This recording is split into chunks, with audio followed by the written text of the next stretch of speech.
দ্বাদশ শ্রেণীর ছাত্রছাত্রীরা, তোমরা যারা থার্ড সেমিস্টার দিতে চলেছ, তোমাদের ইতিহাসের প্রথম অধ্যায়ের তৃতীয় পর্ব থেকে এই প্রশ্নগুলো দেখে নাও। তেলেগু ও সংস্কৃত ভাষায় পণ্ডিত ছিলেন বিজয়নগরের কোন রাজা? কৃষ্ণদেব রায়। আমুক্তমাল্যদা গ্রন্থ রচয়িতাকে? কৃষ্ণদেব রায়। আমুক্তমাল্যদা গ্রন্থটি কোন ভাষায় লিখিত? তামিল। জাম্ববতী কল্যাণম নামক নাটকটি রচয়িতাকে? কৃষ্ণদেব রায়। অষ্টদিগ্গজ নামক 8জন পণ্ডিত কারা হয়েছিলেন? কৃষ্ণদেব রায়ের। বিঠলস্বামী মন্দিরটি নির্মিত হয় কার রাজত্বকালে? কৃষ্ণদেব রায়। পর্তুগিজ পর্যটক নুনিজ কার সময় বিজয়নগরে আসেন? অচ্যুত রায়ের রাজত্বকালে।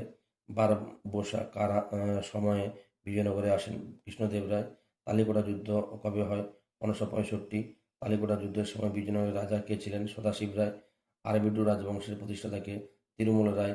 বিজয়নগর রাজ্যের প্রদেশকে কি বলা হতো? মণ্ডলম। বিজয়নগরের জেলাকে কি বলা হতো? নাড়ু। বিজয়নগর রাজ্যে গ্রামগুলির শাসনকার্য তদারকি করতেন কে? মহানায়কাচার্য। অন্ধ্র কবিতায় পিতামহ কাকে বলা হয়? পদ্মনকে।